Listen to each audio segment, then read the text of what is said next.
The Ring Doorbell. A few weeks ago, I bought a Ring camera for my front door. I live in a quiet suburban neighborhood, and I never thought I'd need it. The only reason I installed it was because of a recent string of break-ins nearby. I figure having some peace of mind wouldn't hurt. The first couple of weeks were uneventful. The camera picked up the occasional stray cat or delivery truck, but nothing out of the ordinary. That all changed last night. At around 3 a.m., my phone buzzed with a notification. Motion detected at your front door. Half asleep, I figured it was a passing car or a raccoon. I've had false alarms before, so I didn't think much of it. I swiped open the app, expecting to see nothing but an empty porch or maybe the neighborhood cat wandering around. Instead, I saw me. Standing on my front porch, facing directly into the camera, was someone who looked exactly like me. They were wearing the same clothes I had on that night. Gray sweatpants and a faded t-shirt. Same messy hair, same tired look on their face. I blinked a few times, trying to shake the grogginess and make sense of what I was seeing. I'm inside my house, in my bed, but there I was, staring at myself on the screen. At first, I thought it was a glitch. Maybe the camera had picked up a reflection, or maybe it was delayed footage of me going outside earlier. But I hadn't been outside all night. And the more I stared, the more I realized something was off. The figure on the screen wasn't moving. It just stood there, staring directly into the camera, watching like it was waiting. I watched for a minute, my heart racing, expecting the figure to move, to do something. But it didn't. It remained completely still, like a mannequin. It didn't even blink. I thought about getting up and checking the door, but the idea of confronting that thing, or whatever it was, made my skin crawl. So, instead, I just watched, phone clutched in my shaking hands, heart pounding in my ears. The camera feed stayed live the entire time. No glitch, no interruption, but the figure never moved an inch. After about 5 minutes, I finally worked up the nerve to check the timestamp on the footage. 3:04 a.m. I watched for another minute, but nothing changed. Still, I stayed glued to the screen, waiting for the figure to leave. It didn't. By 3:15, I was losing my nerve. What the hell was going on? I clicked out of the app and sat there, sweating and wide awake. It took all my willpower not to immediately pack up and drive to a friend's house, but a part of me was convinced it was some elaborate prank, something explainable. When I finally mustered the courage to open the app again, the camera was back to its normal empty view. No figure, no one standing there. It was like it had vanished the moment I closed the app. This morning, I checked the footage. But when I scrolled back to the time of the notification, the video wasn't there. Everything before and after 3 a.m. was recorded as usual, just not that particular time frame. Like it had been erased. I spent the entire day trying to rationalize it. Maybe the camera glitched. Maybe someone was messing with me. I even told myself it was just a dream, something my groggy brain had cooked up in the middle of the night. But tonight, I'm not so sure. It's happening again. I just got another notification, motion detected at your front door. And there I am, on the screen, standing perfectly still, just like last night. I haven't moved from my bed. I don't know what to do. I've been staring at the feed for nearly 10 minutes now, and the figure still hasn't moved. Same clothes, same blank expression. No one else is awake, and I'm too terrified to go to the door and look for myself. I feel trapped in my own home. What scares me the most isn't that I'm seeing myself on the screen. It's that this time, the figure is closer to the door. There's something wrong with our Ring doorbell. There is motion at your front door. I've been seeing a lot more of these alerts on my phone over the last 2 days from our Ring doorbell. You can adjust how sensitive the camera is to movement so you don't get as many false positives, and this was the first step I took. My wife and I have some bushes right by our front porch that sometimes trigger these alerts. I'd given up checking the actual video feed for the most part because of how often this was happening. Initially, adjusting the sensitivity settings for the doorbell seemed to solve the issue. I was relieved because all the false positives were draining the battery of the camera, and it was annoying having to bring it inside so frequently to recharge it. Recently, though, I started getting more alerts during the day at odd times. They'd stop around bedtime, but picked up again in the early hours of the morning for some baffling reason. The last 2 mornings, roughly around 3 a.m., I received a flurry of alerts on my phone. When I checked the Ring app, the thumbnail image for the video feed was completely dark and I couldn't make anything out. I checked the live feed and it was the same. This is odd because I always leave the porch light on at night, so I should have been able to see something. I grabbed my nightstand gun and went to investigate. Opening the door slightly, I peeked outside and realized I had, indeed, forgotten to leave the porch light on. I like having our porch well lit at night, as I feel that doing so is a deterrent to would-be thieves. I flicked it on and looked around, but didn't see anyone around, so I closed the door, locked it, and went back to bed. This same thing happened again this morning. A flurry of motion alerts around 3 a.m.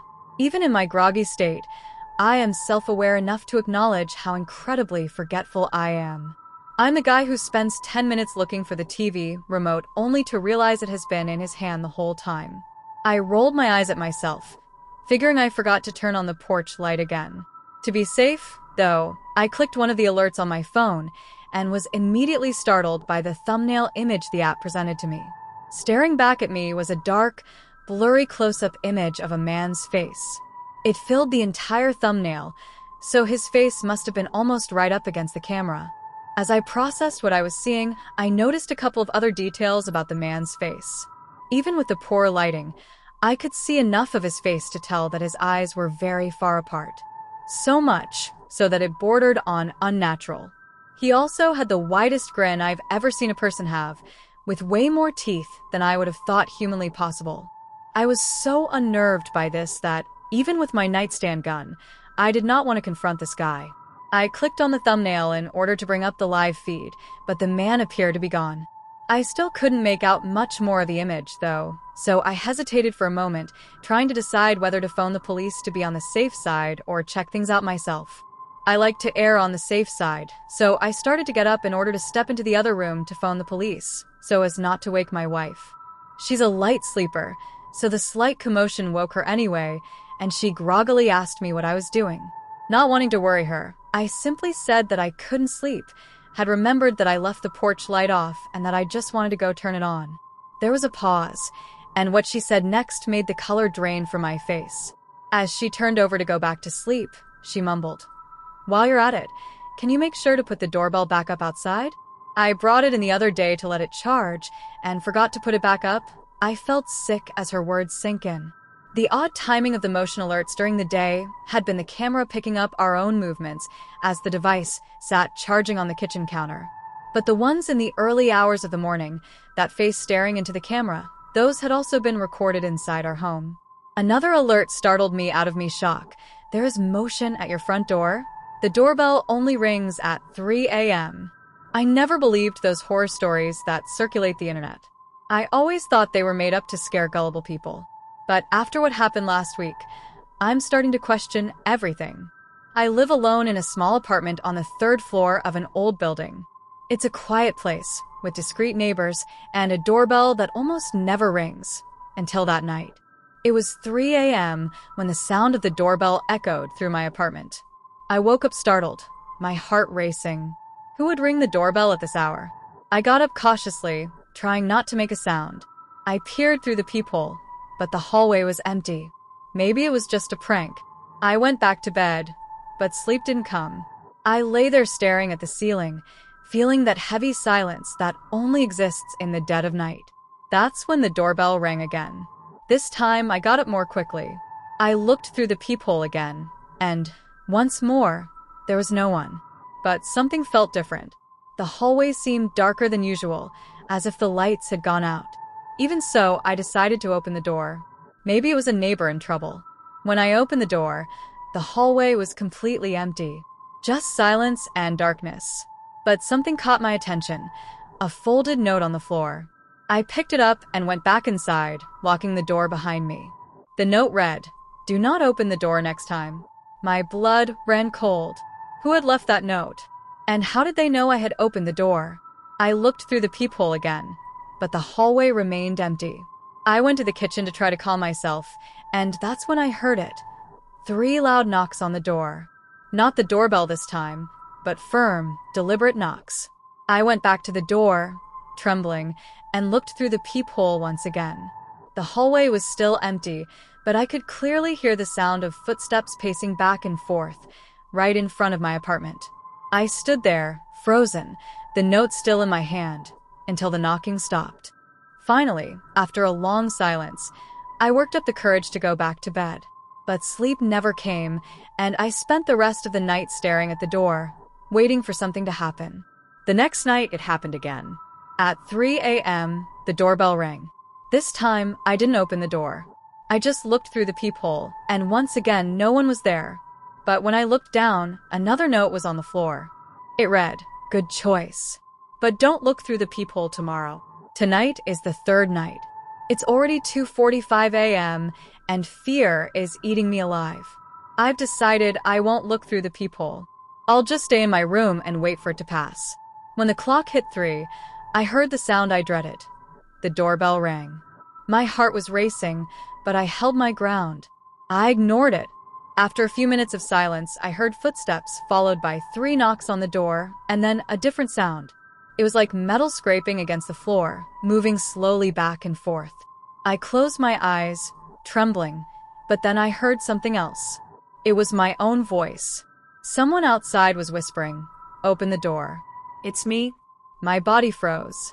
How could my voice be outside?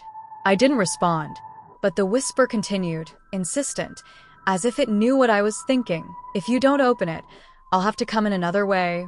Then I heard a click, the sound of the lock turning. I jumped out of bed and ran to the door, but it was already ajar. With the faint light from the hallway spilling inside, I saw a figure identical to me, staring at me with a smile I've never made. Before I could react, it stepped inside and closed the door behind it.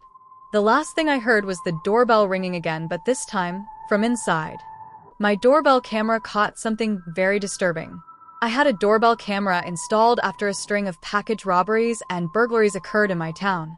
Since I received packages fairly often and my house was on a secluded road with almost a half-mile between each neighbor, it seemed like a worthwhile investment for the security of my property. I've seen videos of strange occurrences and people doorbell cameras have captured, but never thought I'd be subjected to anything remotely similar to those compilations I've watched, let alone what would ultimately transpire. I could control my camera and doorbell settings, along with view surveillance footage through the brand's app that also notified me whenever I received a visitor. The doorbell camera detected movement up to the edge of my front yard and sent cell phone notifications if any activity continued longer than 10 seconds. The doorbell camera served its intended purpose over the first few weeks, recording a handful of deliveries I received, the mailman's daily visits, and whenever I entered or exited my house through the front door. The notifications got annoying sometimes, but the peace of mind it gave allowing me to see who was outside my house before opening the door made it completely worthwhile. It wasn't until about 3 or 4 months after installing the doorbell camera that I received my first anomaly. I woke up one morning to find a notification from the doorbell camera app, which occurred at 1:26 a.m. I would have been awoken by the doorbell if whoever it was had rung it, and initially assumed the camera just detected someone walking their dog or going on a late run moving past my house. Although I live in a rural area and have woods across the street from my home, people occasionally stroll by, but this was the first time I received a notification this late. Intrigued, I opened the app to review the doorbell camera's footage. The infrared vision picked up the figure of a person with long light hair slowly walking along the edge of my front yard. The person was too far away for me to make out any additional details, but I could tell it was a woman who stared directly ahead of her as she walked. She moved noticeably slow, pausing every 2 to 3 seconds before taking her next step, which were more so stiff twitch-like shuffles. At one point, she remained completely motionless for so long I thought the app had frozen, until I caught the reflections of a few bugs darting across the camera.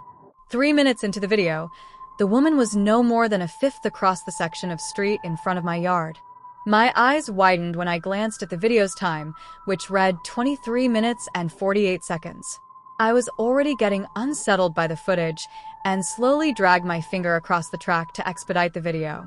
It appeared to just show the woman slowly make her way down the street, never changing her posture or facing my house, and taking those slow, sluggish steps. I was relieved when she finally stepped out of the camera's view, but was left with a deep chill, sensing something about her wasn't right. Thinking it was a one-time instance, I deleted and eventually forgot about the clip. 4 days later, I woke up to another notification occurring at the same time, 1:26 a.m. This video started out like the first, with a woman walking down the street at a snail's pace. A naughty sinking feeling formed in my stomach upon realizing it was the same woman. Looking down at the video's length, it read 15 minutes and 20 seconds. This time, I watched the whole video. The woman crept down the street in front of my house at an anxiously, unnaturally slow pace, maintaining the same posture and direction she faced. It wasn't until the 8-minute mark when her movements changed. After nudging herself forward about a foot, she stood perfectly still for about 10 or 15 seconds before pivoting 90 degrees to her right and facing my house. Sharp chills ran down my spine as I continued watching. After 2 or 3 minutes, the screen flickered and she reappeared standing in the middle of my lawn, before the screen flickered a second time and she returned to my front yard's edge. I couldn't make out any of her facial details, but noticed she was wearing a light-colored gown, which was arguably appropriate for the time of year, mid-spring. The most disturbing part about this particular video was how the footage ended. It literally went black as the woman continued facing my house, never showing her leave. I tried downplaying it to reasons like a malfunction and started questioning the doorbell camera's functional integrity. I briefly considered uninstalling the camera, but didn't want to because of these 2 videos, which merely showed me something that made me feel uneasy. After all, this was the doorbell camera's purpose, to document any movement on or along my property. Then came the 3rd video. It happened over a week after the last one. I woke up later than usual that morning and rushed out of the house, so I could get to work on time. When I opened the front door, however, I released a semi-hysterical shriek and stumbled back in my house.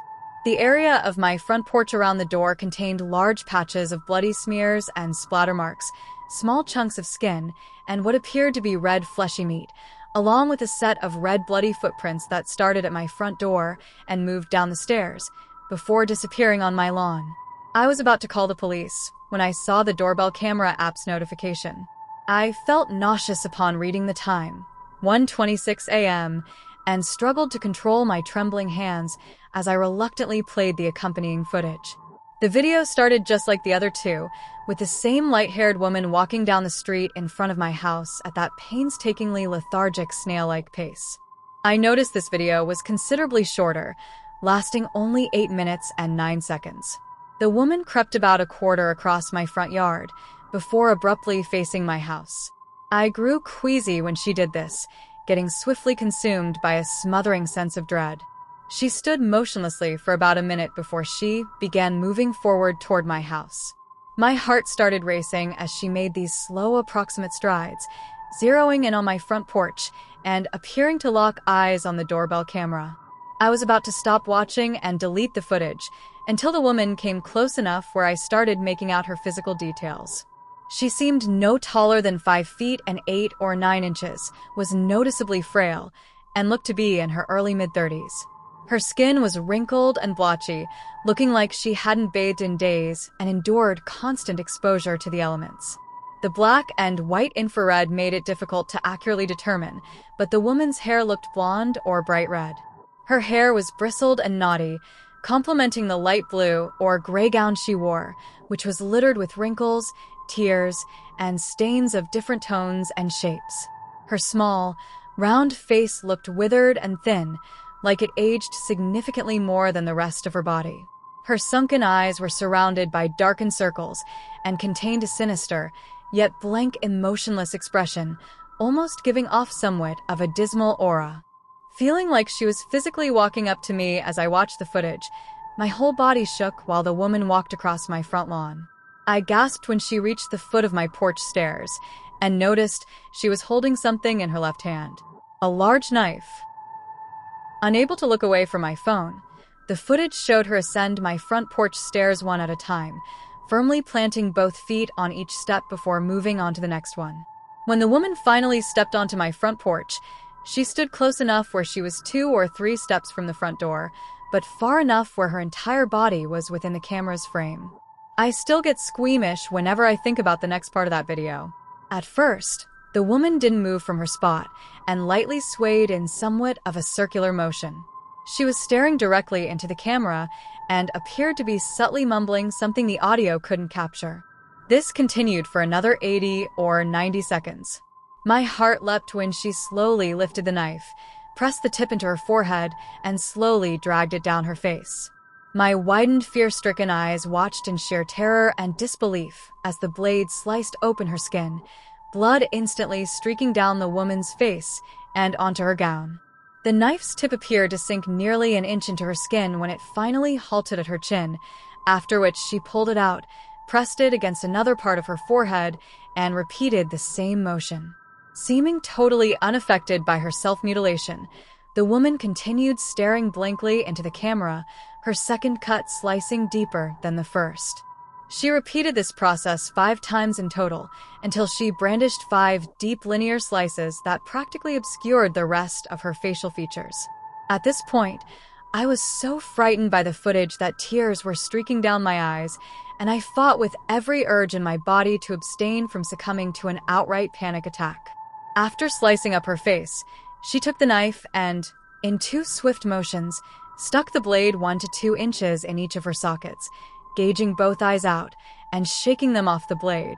I grimaced upon hearing that sticky plop-like sound each eye made when it smacked against the floor, having no time to appropriately react as the woman proceeded to start slicing off chunks of her forehead, cheeks, and chin, like she was cutting fat off a chicken breast. My nausea peaked, and I was becoming extremely lightheaded, convinced I was seconds away from passing out, until she finally lowered the knife at her side and stood motionlessly, her empty, bloodied eye sockets still appearing to stare right at the camera. I was now staring at a mangled, semi-featureless hunk of meat that barely resembled a human face. Blood continued spilling from the gapes and gashes this woman carved out, her face and top of her gown completely coated in red, with streaks running down the rest of her top. She didn't move for another minute before her blood-soaked lips parted slightly and emitted a gargled, growl-like croak. I gasped upon hearing the deeply unsettling noise she released, after which the woman slowly pivoted, walked off my front porch, across the yard, and down the street like nothing even happened. The footage stopped soon as she was out of view, after which I hastily dropped my phone like it was a red-hot ember and scrambled away from the front door. I contacted the police, who assessed the scene and footage.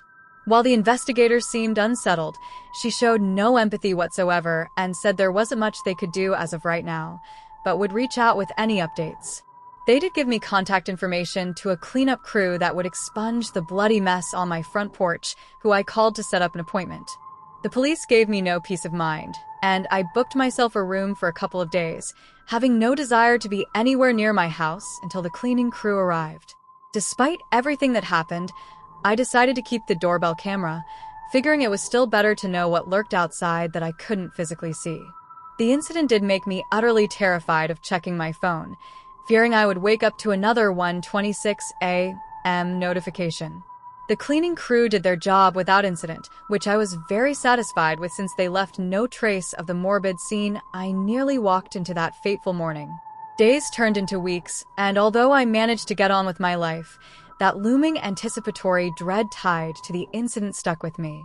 I was always hit with a bout of anxiousness and nausea every time I received any kind of notification, especially from the doorbell camera, regardless of the time. I started leaving my phone at home and would sometimes go for days without checking. It took at least a month of nothing happening and me working up the courage to finally delete the footage before gaining any sense of normalcy, despite the newfound phobia surrounding my phone. The police, who I'm now certain thought I staged the whole ordeal, never followed up with any pertinent developments, and I refrained from telling anyone about the video, unsure how people would react to such a morbid account. About 6 weeks after the last video, I returned home late one night from a friend's house. I left my phone charging at home, but noted it was nearly 4 in the morning when I pulled into my driveway. Intending on having a quick snack before going to bed, I went straight into the kitchen upon entering my house, which was where I left my phone. While preparing some food, I caught my phone's screen lighting up in the corner of my eye.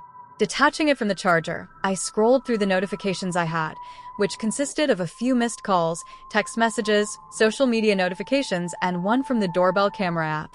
The time read 1:26 a.m. My heart sank and body broke out in sharp trembles as I gazed at the screen, my thumbs shakily hovering over the notification as I slowly exited the kitchen and started pacing while contemplating whether to view the footage. I took short gasp-like breaths upon opening the notification, feeling perspiration form across my forehead and limbs when the video appeared. I initially canted my head in bewilderment when the still frame only showed my front porch and yard without anyone or thing present. The video was only 4 seconds long, which I also found peculiar but put me more at enough ease to hit play. It was a brief clip of my front yard with nothing special about it whatsoever, but the camera picked up 2 words whispered by a raspy female voice. "Look up." Standing in my house's main room, my eyes lifted from the phone screen and settled on the front door. What I saw hit me like a locomotive. A bloody kitchen knife was stabbed directly in the door's center. I quickly recognized it as the same one brandished by the woman. I didn't notice this upon initially entering the house because I shut the door behind me and moved directly into the kitchen. I gasped as my phone slipped through my sweaty fingers and hit the floor, my perspiration and trembles intensifying as I comprehended what I was seeing. I was about to budge, but heard a gargled croak-like growl come directly behind me, the hot breath of whoever made it striking the back of my neck. That was the last thing I remembered. I woke up on the floor of my main room with a pounding headache and tingling numbness that permeated throughout my body. Although the knife was no longer in the door, I noticed a small slit-like indentation that could have only been made by a knife. How real was whatever happened to me last night? Who is this woman? What does she want? Why is she doing this to me? These questions flowed through my mind as I searched every inch of my house. While checking my bathroom, I caught a glimpse of myself in the mirror and froze, completely horrified at the reflection that stared back at me. Running vertically down my face were 5 dark red cuts that I instantly recognized as resembling the ones the woman inflicted onto herself in the 3rd video I received. Upon noticing them, they felt unbearable if I so much as touched them or nudged any part of my face. Another day or so passed before the cut marks finally vanished, after which I immediately uninstalled the Doorbell camera and app. Although I live in the same house, I still have no answers for the events that happened to me. I don't think that woman, who or whatever she might be, is finished with me, but I feel like I sometimes sense her presence. Ever since the night I blacked out, I find myself sporadically waking up in the middle of the night around 1:26 a.m. I always feel compelled to gaze out of my bedroom window, which faces my front yard, but always resist the ominous urge. Sometimes I think I hear that gargled croak-like growl, or see the shape of a female form in the corner of my eye. I don't know if anyone else out there has endured what I went through, but hope you can take something away from my experiences if you are, or offer any insight on what I should expect if you have.